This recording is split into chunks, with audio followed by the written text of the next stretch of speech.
Chapter 91 Letter from Moscow, Part 2. You are listening at novelfull.audio. As a time traveler, Malyshenko didn't bat an eye at Natalia's secret devotion to the Orthodox Church. Given her aristocratic Tsarist roots. In this day and age of information overload, many faiths, including Orthodox Christianity, are recognized as normal religions that can provide guidance, as long as the teachings aren't twisted into something manipulative or dangerous. It's perfectly fine for people to believe in a legally recognized religion, but little things can reveal bigger truths, and Malyshenko, with his future knowledge, understood this, the fact that Natalia, his childhood sweetheart, felt comfortable enough to express her religious beliefs, something targeted for elimination in this era, so openly in her letter, spoke volumes. It showed that Malyshenko had always known about Natalia's faith and, as a Red Army soldier and Communist Party member, had chosen to look the other way and keep it to himself. He hadn't reported her to anyone. This alone was enough to make Lin Jie, who had inherited Malyshenko's body, feel a pang of sadness. Their connection ran deep. Damn, love is reliable these days. Loyalty trumps faith. I wonder how far things went between Malyshenko and Natalia. As more memories of Malyshenko's life with Natalia surfaced, he finished reading the letter. I'll take good care of our family, everyone who means the world to us. Please be safe on the front, Malyshenko. And I'll never forget the promise you made. I'll always be waiting for you to come home, to the place where we grew up. When you return, I'll help you make that promise a reality. He gently folded the slightly wrinkled letter and stared out the window, lost in thought. Looking at the endless night, Malyshenko finally recalled the oath Natalia had mentioned. It was an oath that even a major like him wasn't sure he could still fulfill. I hope I make it back alive. Katyusha's story won't end in tragedy. With a sigh, he took out the lighter, a supposed gift from Division Commander Cherniv via Commissar Petrov. He lit a cigarette and then, without hesitation, held the flame to the folded letter. He watched the flames consume the letter, knowing that keeping it would be dangerous for Natalia. He had to eliminate any risk. This letter is a liability. The war is intensifying, and she can't keep writing these letters with incriminating words. If the censors find out, it could be disastrous for her. Some things are better left unsaid. He grabbed a notebook and pen from his bag. Determined to curb Natalia's dangerous behavior, he began to write a reply in a more guarded tone. The first rays of dawn broke through the night as the clanging train woke Malyshenko, who had been writing all night. He pushed back his hat, rubbed his sleepy eyes, and looked out the window. Feels like I just fell asleep and it's already dawn. Hope the German planes don't decide to show up now. In the half-month he'd been on the Soviet-German front, Malyshenko hadn't had such a peaceful night. For a man who had endured the screaming dives of Stukas almost daily, it was a welcome relief. He slowly got up and stretched. His crew was still asleep. He smiled and decided against waking them. Let them sleep a bit longer before we arrive. He was about to ask the conductor when they would reach their destination when the conductor hurried in. Major Malyshenko, good morning. We're about to pull into a station. Just wanted to let you know to prepare. Malyshenko turned around. Arriving? At the Smolensk terminal. Comrade conductor. No, Major Malyshenko. Still a ways to go, but we're stopping to unload some goods at a station along the way. The Red Army soldiers there urgently need medical supplies and ammunition. It was planned into the itinerary. Malyshenko nodded. Understood, Comrade conductor. I'll wake up my men. Can we help with anything after we pull into the station? No need, Major Malyshenko, we're just stopping briefly. You and your men can stretch your legs and grab some breakfast. We and the crew only have bread. Chapter 92 Terminal. You are listening at novelfull.audio. Luckily, the train's unloading stops were quick. Malyshenko, hot bread from the station canteen still in his mouth, climbed back on board. The conductor, having finished unloading, was already telling other conductors up front to get ready to go. Looking out the window at the busy platform, the train lurched forward. Malyshenko's crew, mid-breakfast, immediately spoke up. "Comrade Commander," one of them said, "we've got 5 guys for this new crew, which is more than we need. How are we going to split up the work once we get our hands on the new tank?" Malyshenko looked at Seriosha, the driver who'd asked the question. "That's the $1,000,000 question," he thought. He quickly scanned their faces, Seriosha's curiosity, Nikolai's calmness, Kirill's focus. Then his eyes landed on Second Lieutenant Iyashkin, the last man, who looked distinctly uneasy. Iyashkin, a late addition to the crew, was obviously insecure about his place. Seeing this, Malyshenko knew he had to reassure them. He paused, then spoke. "First, everyone can relax. We're Crew 177, and we're sticking together. No transfers, no one getting kicked out. We're a team, period." He shot a glance at Iyashkin, who seemed to visibly brighten, his face clearing like a cloudy day turning sunny. You don't find many young guys these days who can hide their feelings that poorly. Malyshenko thought wryly. He cleared his throat, still feeling a little unsure, since he was making this all up on the spot. "Okay, comrades. We all know this trip is just for people and vehicles. When we get to the new troops near Smolensk, I'm sure we'll be issued a brand new tank. Everyone knows the Red Army tank force isn't just T-34s.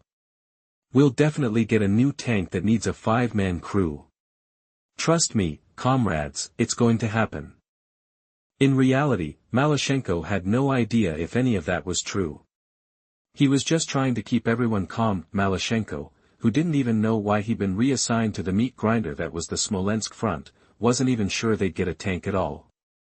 It was all up in the air. He gazed out the window at the blur of the passing countryside, the train picking up speed. He listened to the renewed chatter of his crew and felt a wave of dizziness. How long can I keep this lie going? Let's just take it one day at a time. Time passed quickly as Malyshenko worried, and soon it was almost noon.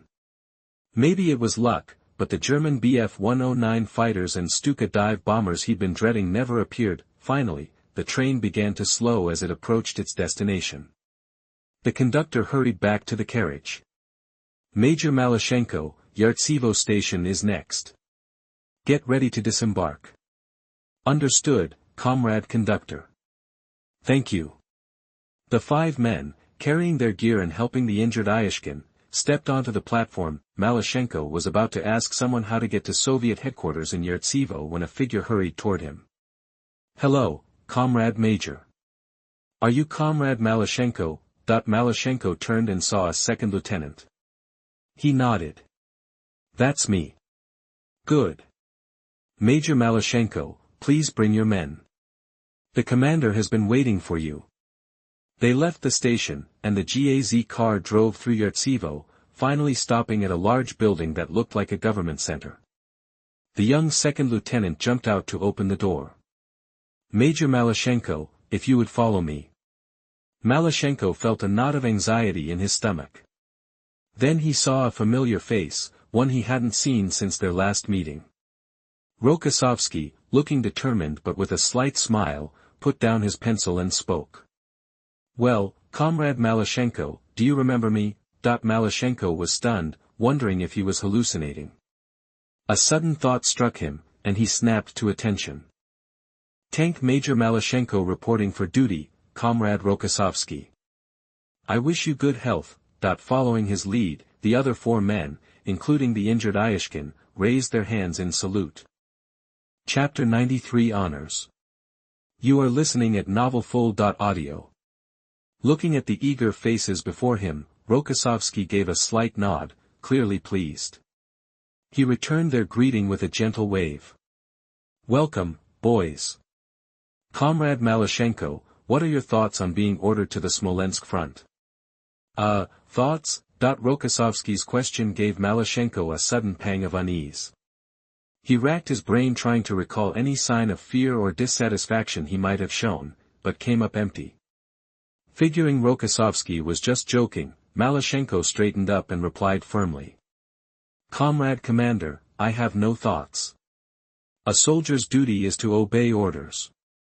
I'm here to kill Nazi invaders. Major Malyshenko is at your disposal." Rokossovsky, already anticipating this spirited response, couldn't help but smile with satisfaction. He continued, having already formulated his plan. It's rare to see such conviction, Major Malyshenko. Transferring you to the Western Front for the Battle of Smolensk was my idea. We need a more powerful tank unit to take on those German armored divisions. I'm planning to create a heavy armored force directly under the group army, but finding the right commander has been a challenge. Rokossovsky paused, studying Malyshenko's face, and seeing nothing of concern, continued. Those who are capable are already in crucial positions, and those vying for the role seem lacking. After careful consideration, I landed on you, Malyshenko. Me? Malyshenko asked, clearly surprised. Rokossovsky, expecting this, smiled faintly. When it comes to leading a tank unit in a head-on assault against German armor, you're my top choice. During the battles from Lutsk to Brod, I observed your armored company's tactics through binoculars as you attacked the German positions. I must say, as a commander, you performed admirably. The defeat in that battle can't be pinned on you, the field commander. Furthermore, you led half a battalion of infantry and 4 T-34 tanks in a small village near the 131st Motorized Infantry Division, nearly wiping out an entire German mechanized battle group. I also received a glowing report from Political Commissar Petrov. He reached into his right pocket and pulled out a small box, then stepped forward and pinned the contents to Malyshenko's chest. Your courage, conviction, and outstanding command abilities are worthy of recognition, Major Malyshenko. You've earned this Order of the Red Banner. As Rokossovsky's words faded, Malyshenko looked down at the Red Banner medal on his chest, the weight of the moment crashing down on him. Wait a minute, did Rokossovsky just award me a medal? Damn, why isn't there a camera here to record this? What a missed opportunity, you idiot. A surge of excitement coursed through him. He snapped to attention, raising his right arm in a crisp salute to Rokossovsky, the medal now gleaming on his chest. All previous anxieties instantly vanished. Also, Major Malyshenko, Rokossovsky continued. Your specific assignment is to command the newly formed Heavy Tank Breakthrough Battalion under the Group Army. As I mentioned, this is a force directly under Group Army headquarters, with its own special command structure. Rokossovsky, offering no further explanation, turned and gestured. A tank captain, who had been waiting nearby, stepped forward. Major Malyshenko, allow me to introduce Captain Karamov. He and his field maintenance company are the most elite in the entire Western Front. During many Western steppe exercises, Captain Karamov and his men consistently stood out. Just as you're a master of tank tactics, Major Malyshenko, Captain Karamov is the most talented when it comes to field maintenance and tank preparation. Malyshenko was slightly stunned. He instantly understood Rokossovsky's intentions. Before he could speak, Captain Karamov stepped forward and saluted. Hello, Major Malyshenko. Your T-34 tank number 177 and your accomplishments are legendary. It's an honor to work with a hero like you. Seeing the young captain, admiration etched on his face, salute him, Malyshenko, having heard Rokossovsky's description of most elite, returned the salute with equal respect. Thank you. It's a pleasure to meet you, Captain Karamov. I look forward to a smooth and successful partnership in future battles. Seeing the two men getting along so well, Rokossovsky, as commander of the newly formed 16th Army, couldn't linger. He spoke again. The independent 1st Heavy Tank Breakthrough Battalion is stationed on the outskirts of Yartivo.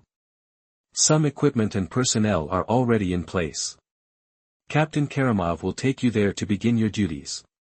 If you encounter any problems, report them directly to me, Comrade Malyshenko.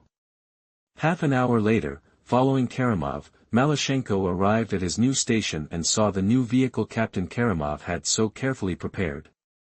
The expression on his face, jaw practically scraping the ground, perfectly captured his thoughts. Chapter 94 Changing Cars, Part 1. You are listening at novelfull.audio. This is the latest prototype from the Kirov plant in Chelyabinsk, and the only one of its kind. the Kirov factory originally planned more tests before deploying it, hoping to finalize the design and start production. But in their minds, nothing beats real combat for testing new equipment. After a preliminary trial without any catastrophic failures, they sent the tank to the front lines to see how it performed. Before he could finish, he stepped forward, patted the armor of the massive steel beast, and continued, "Every component, down to the gearbox, has been inspected and maintained by me personally since it arrived at the Yartsevo front. No exaggeration, Major Malyshenko, this isn't just the most powerful heavy tank in the Red Army, it's the most powerful in the world." Karamov's words echoed in his mind, and he instinctively moved closer. The sheer size and angular design of the heavy tank were overwhelming at this range. Even Malyshenko, familiar with most World War II heavy tanks, had to acknowledge its power. Staring at the tank, unsure of its specific model, Malyshenko paused, not wanting to feign understanding. He turned to the expert beside him for information. "Captain Karamov, could you tell me more about its capabilities? I'm eager to learn."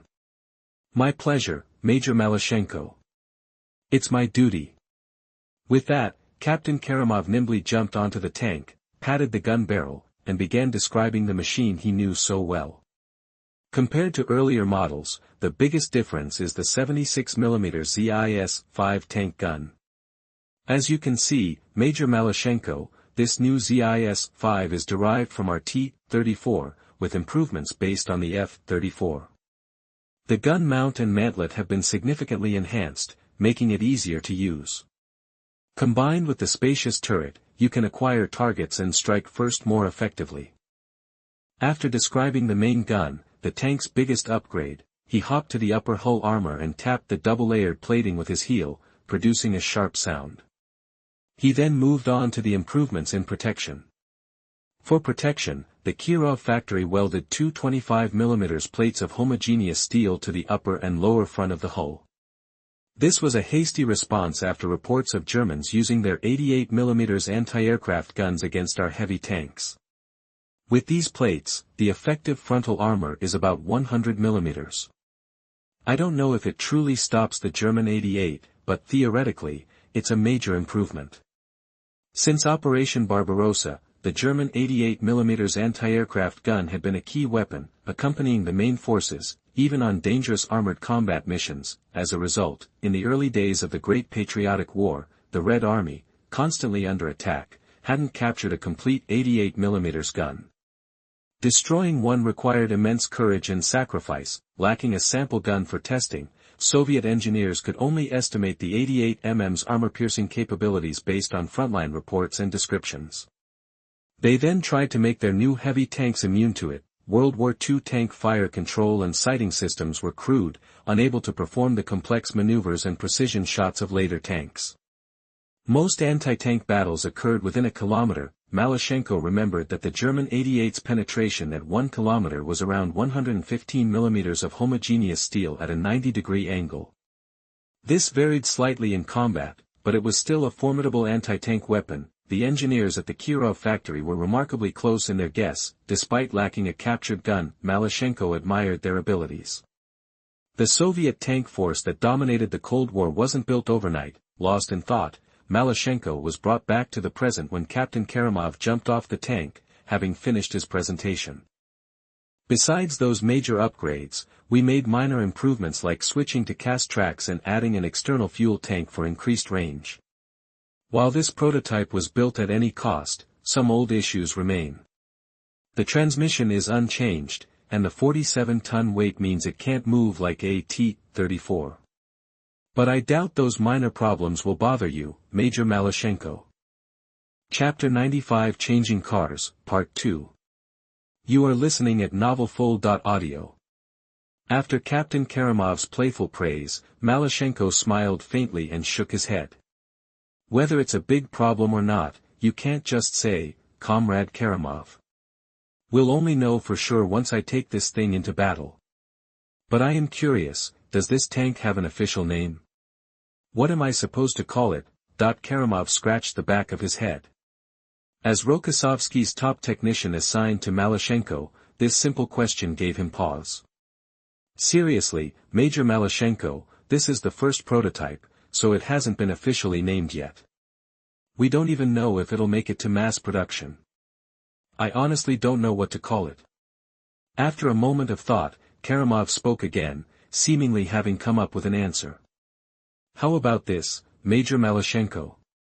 It's a prototype based on the KV-1 heavy tank, so let's just stick with KV-1. It doesn't look much different, so it shouldn't affect your command in battle. Malyshenko, unimpressed with the prototype, simply nodded. This improved model, which was never mass-produced or officially named, was ultimately just the Soviet Army's quick fix to deal with the German 88mm guns' anti-tank capabilities, compared to the later, celebrated Stalin IS series. The KV series tanks, which only appeared briefly at the beginning of the war, faded into obscurity.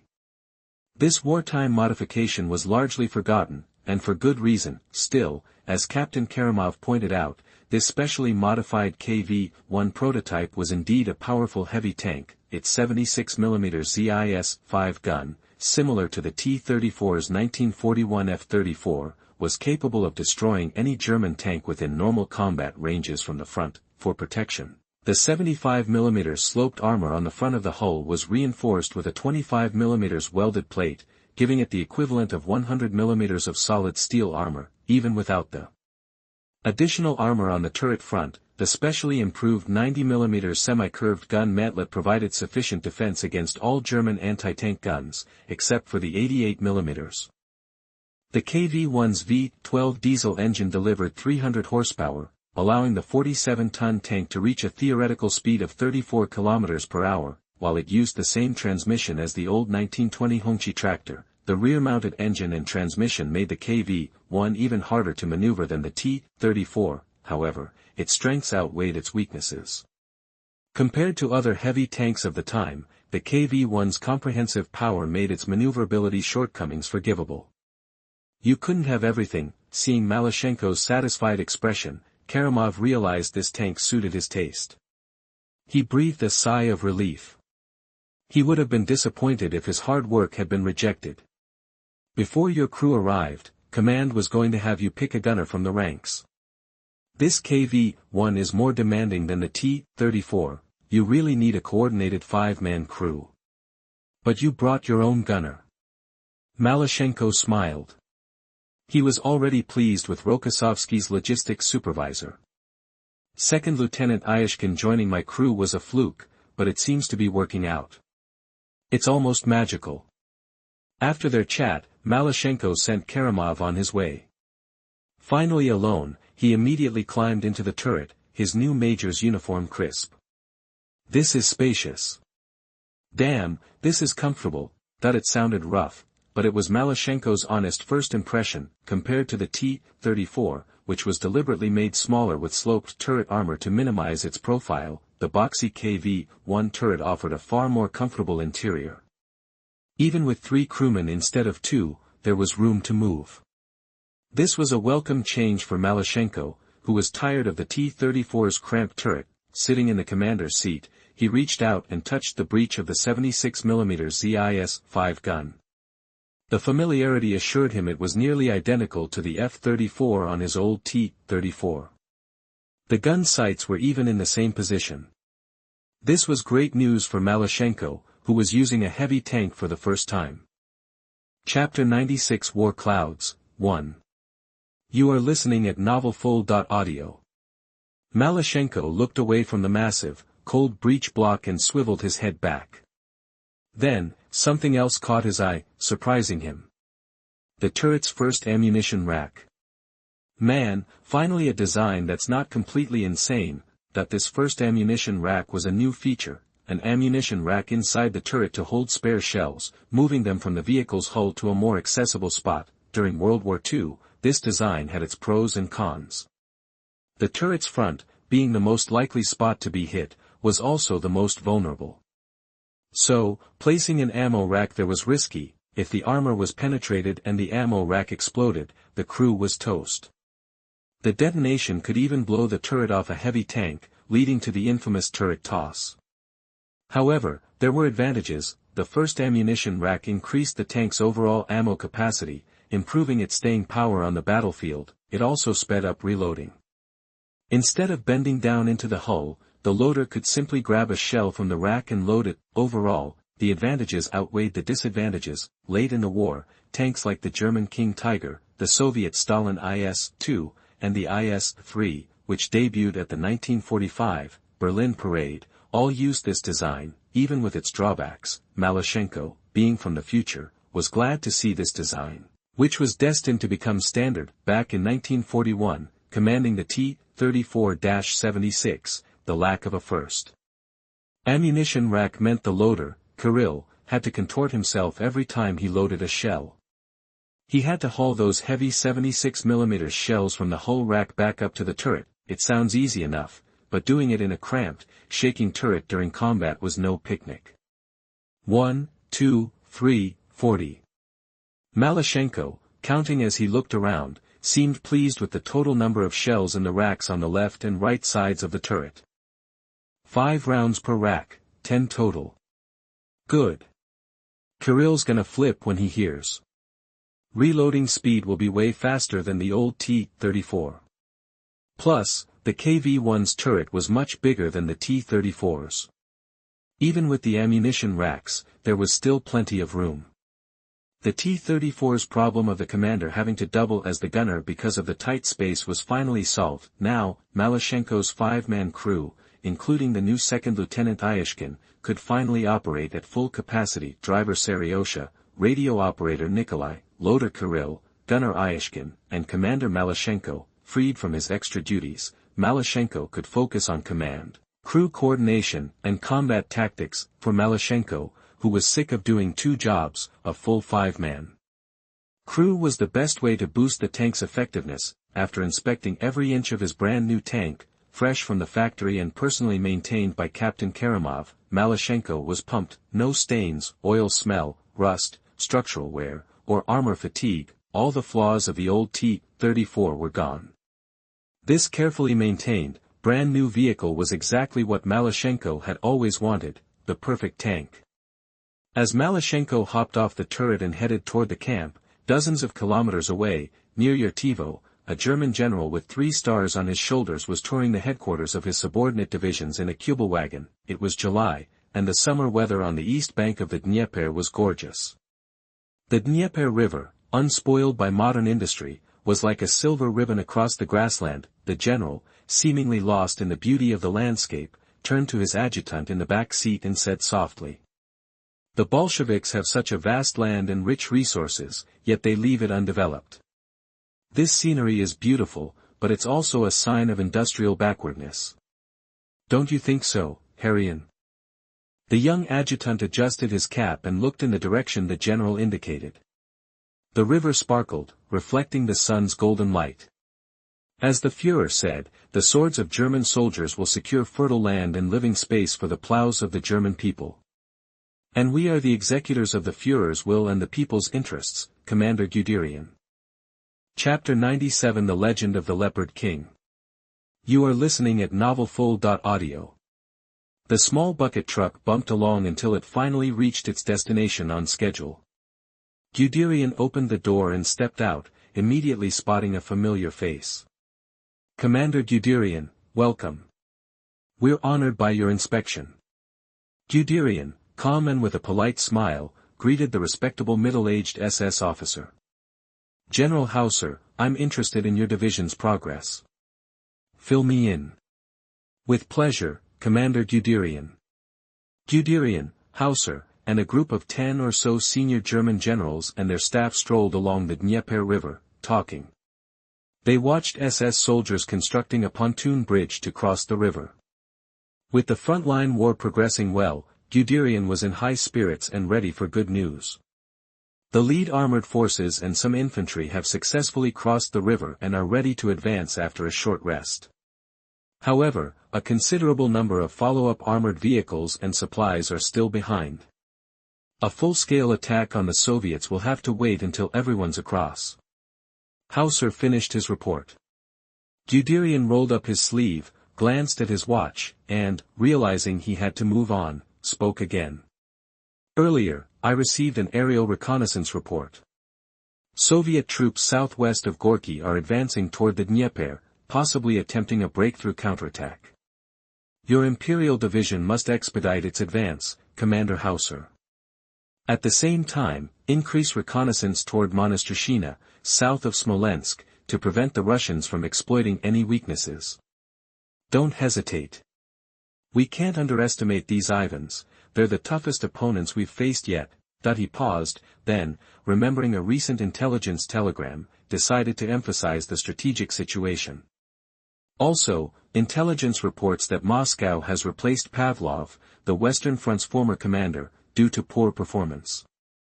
The new commander is Marshal Timoshenko, a Soviet army veteran.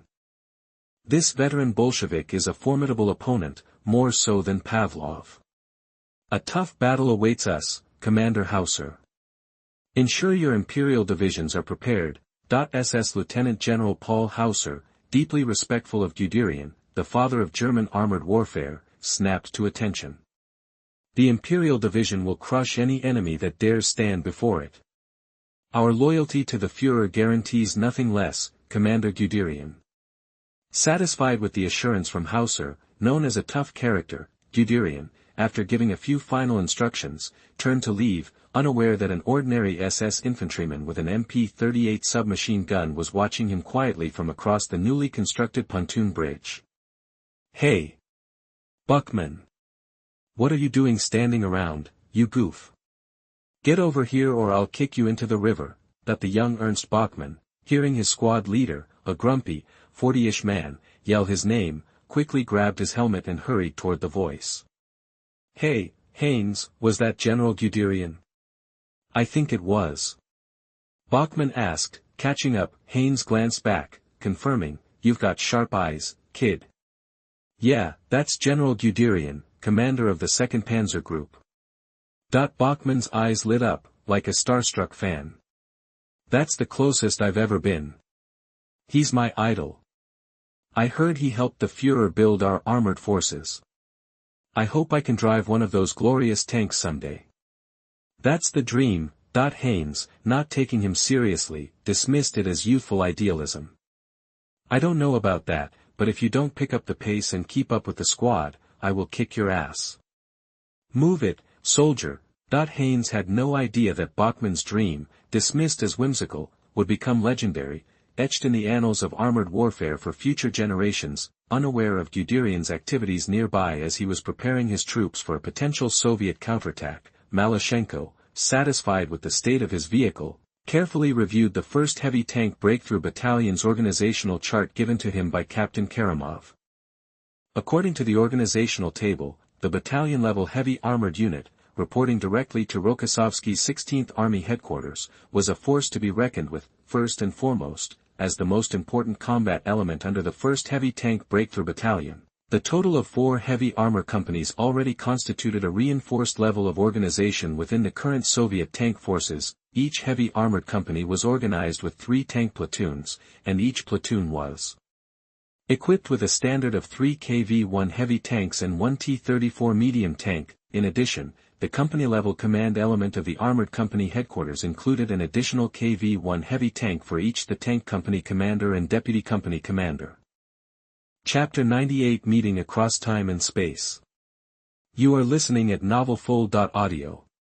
As a result, each armored company, the core fighting unit of the armored battalion, would have 11 KV-1 heavy tanks and 3 T-34 medium tanks. At the battalion level, the 4 armored companies would field a total of 44 KV-1 heavy tanks and 12 T-34 medium tanks. In addition, Malyshenko's improved KV-1 command tank would have 2 escort vehicles. This meant that the 1st Heavy Tank Breakthrough Battalion, commanded by Malyshenko, boasted a formidable fighting force of 47 KV-1 heavy tanks and 12 T-34 medium tanks, for a grand total of 59 tanks. Beyond the combat troops, a heavy armored battalion also needed logistical support. To keep these fuel-guzzling metal beasts running, an auxiliary force was essential. This included an oil supply company, an ammunition supply company, a combat and reconnaissance engineer company, a battalion communications platoon, a field medical platoon, and a field repair and maintenance company, all commanded by Captain Karamov, personally assigned by Rokossovsky. All told, there were 5 combat companies, 3 logistics companies, and 2 non-combat platoons directly under battalion headquarters. This sheer size of a unit gave Malyshenko, taking command for the first time, a serious case of stress. His battlefield talents didn't automatically qualify him to manage such a large organization. Before his time travel, Malyshenko was just a mid-level manager. The thought of managing so many troops felt overwhelming. Couldn't I just keep doing my job as a commander? Why throw all this at me at once? If I screw this up, will they send me to the Gulag? A one-way trip to nowhere. Lost in these thoughts, Malyshenko sat in his temporary office, feeling overwhelmed. Suddenly, a Soviet soldier entered almost silently. Noticing he hadn't been detected, the captain quietly approached Malyshenko. Looks like our Red Army tankers aren't too vigilant about their heroes. Am I right, Comrade Malyshenko? Malyshenko, staring blankly at the desk, hadn't noticed a soul nearby. He jumped, startled. Jesus! Why didn't you announce yourself, Captain? Didn't your commander teach you any manners? Seeing Malyshenko's annoyed reaction, the captain, seemingly unconcerned about respecting his superior, just smiled. Long time no see, Malyshenko. You haven't changed a bit. Still jumpy. You are. The captain raised his head, revealing his face. Malyshenko, juggling 2 sets of memories, felt a flicker of recognition. Oh, goddamn. Lavrenenko. It's you, Lavrenenko. Seeing Malyshenko finally recognize him, Lavrenenko, who'd parted ways after the Polish operation a year earlier, smiled warmly. Long time no see. Good to see you're doing well, old classmate. Yes, on the 1941 Eastern Front, Malyshenko and Lavrenenko, who'd become the Soviet Union's top tank ace, had been classmates and friends at the Ulyanovsk Tank Academy in 1935. Holy crap, it's the real Lavrenenko. Wait, that means this is Rozov's great-grandfather. What are the odds? In that future he could never return to, Malyshenko's college buddy Rozov's great-grandfather was Lavrenenko, the Soviet tank ace, and the hero of the Soviet Union medal that had thrown Lin Jie into 1941 belonged to Lavrenenko, standing right in front of him. The weird, convoluted connection spanning 2 timelines left Malyshenko reeling. My head spinning, old classmate.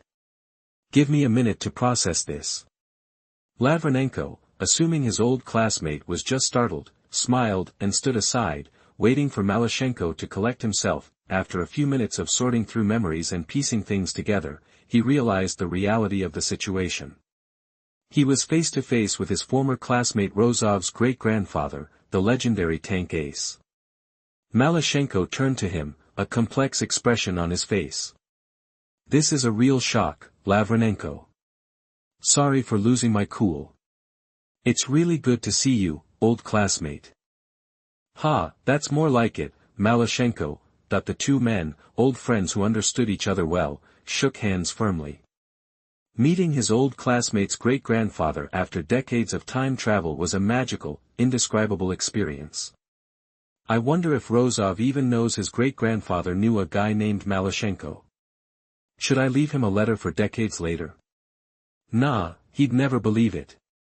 It's more unbelievable than a fairy tale. Chapter 99 Deputies Candidates. You are listening at novelfull.audio. Given that Malyshenko and Lavrenenko were classmates and old friends, it's surprising the coordination department didn't know that this tank veteran, who fought against Poland, had been recruited into the newly formed 1st Heavy Tank Battalion of the Western Front. Rokossovsky's plan was to enlist experienced tank crews for the new battalion. Lavrenenko, a skilled commander and veteran of the Polish campaign, had been promoted to captain and company commander, making him a natural fit. Malyshenko's chance meeting with his old classmate's great-grandfather before time travel was likely mirrored for Malyshenko in this moment. After a quick chat about shared memories, Malyshenko steered the conversation to military matters. So, Lavry, did they give you any specific assignment when they transferred you to the 1st Heavy Tank Battalion? Or did they just stick you in as a regular tank commander? Lavrenenko smiled, seemingly content with his orders. They want me to command a tank company under you. Apparently, there aren't many experienced company commanders left on the Western Front. Otherwise, I probably wouldn't have gotten a tank company in an elite unit. Wouldn't have gotten it, Malyshenko thought.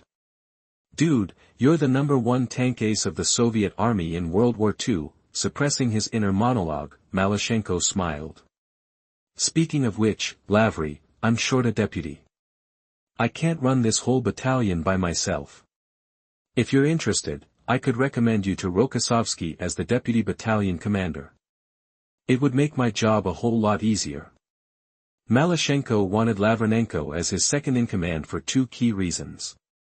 First, his knowledge of the future gave him clear insight into Lavrenenko's exceptional tank command skills. Having a close friend as his deputy was the ideal choice. Second, Lavrenenko, later renowned as a top ace, had a hidden flaw. During the early months of the war, Lavrenenko, commanding a tank company, destroyed 52 German tanks.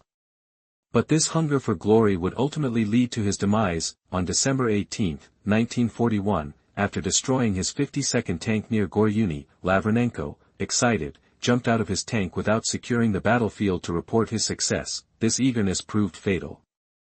While crossing the unsecured field, he wandered into a minefield and was killed by an anti-personnel mine. Despite this tragic end, Lavrenenko's record of 52 destroyed tanks in less than 6 months was unmatched. Even after the Soviet victory in 1945, Lavrenenko's kill record remained unbroken, a testament to his incredible skill against the world's best armored forces. Malyshenko, the time-traveling butterfly, knew he had to intervene. Otherwise, Lavrenenko, driven by ambition, was doomed to repeat history. He resolved to make his first significant change to this timeline. Lavrenenko was surprised by the offer to be deputy commander. Overwhelmed with gratitude and excitement at the opportunity to serve in this new unit, he embraced Malyshenko. I don't know how to thank you, Malyshenko. I'd love to take the position. Malyshenko knew about Lavrenenko's obsession with military glory, but Lavrenenko's sudden enthusiasm still caught him off guard. I get it, Lavry, but could you maybe let me go first? I can't breathe. Realizing he'd gone overboard, Lavrenenko released Malyshenko but continued to clap him on the shoulder. Following Malyshenko's request just half an hour later, Rokossovsky, swamped with war preparations, trusted Malyshenko's judgment and approved the appointment. Interestingly, Rokossovsky didn't assign a political commissar to Malyshenko's battalion. The reasons for this omission remained a mystery to Malyshenko. Chapter 100 Bloody Smolensk, 1. You are listening at novelfull.audio. As the Soviets scrambled to launch their campaign and assemble the new army group, the German Army Group Center, not to be outdone, preemptively struck at the Stalinist army group with a high-speed blitzkrieg, setting the stage for the Battle of Smolensk. On July 14, the Waffen-SS Reich Armored Division, part of the German Army Group Center's 2nd Panzer Group, along with the 46th Panzer Corps, assaulted the key town of Gorky, clearing a path for the main forces of Army Group Center. The next day, July 15, the German 46th Panzer Corps seized Sverafizi. Meanwhile, the 29th Motorized Infantry Division captured Smolensk's southern suburbs, the 18th Panzer Division occupied Krasny to the north, and the 17th Panzer Division attacked the eastern and southern approaches to Lower Orsha. The German 47th Motorized Corps' 29th Division, leading the offensive, captured the old city of Smolensk, trapping the surviving Soviet troops on 3 sides in a desperate situation. Smolensk's fall seemed imminent. By July 16, the Soviet Western Front recognized the escalating crisis and rushed reinforcements and supplies from Moscow towards Smolensk. On July 17, the Soviet 21st Army launched a counterattack against the Germans, only to be repulsed by their superior armor and the support of over 600 aircraft, forcing them into a defensive posture. That same day, Rokossovsky received orders from Moscow to form a new army. He set up headquarters in Yartivo, gathering scattered retreating soldiers and integrating newly formed divisions from the rear reserves. Within days, Rokossovsky's 16th Army would be complete. Also on July 17, Malyshenko received transfer orders and boarded a train to Smolensk, heading to report for duty with the Western Front. On July 18, the German 17th Panzer Division captured the city south of Smolensk, successfully repelling the Soviet counterattacks from the north. arriving in Yertivo on July 18, Major Malyshenko received his orders from Rokossovsky to form the 16th Army Command and take charge of the 1st Heavy Tank Breakthrough Battalion, directly under 16th Army Headquarters. By July 20, the German 46th Panzer Corps had captured Yelnya, 70 kilometers east of Smolensk, creating a dangerous salient.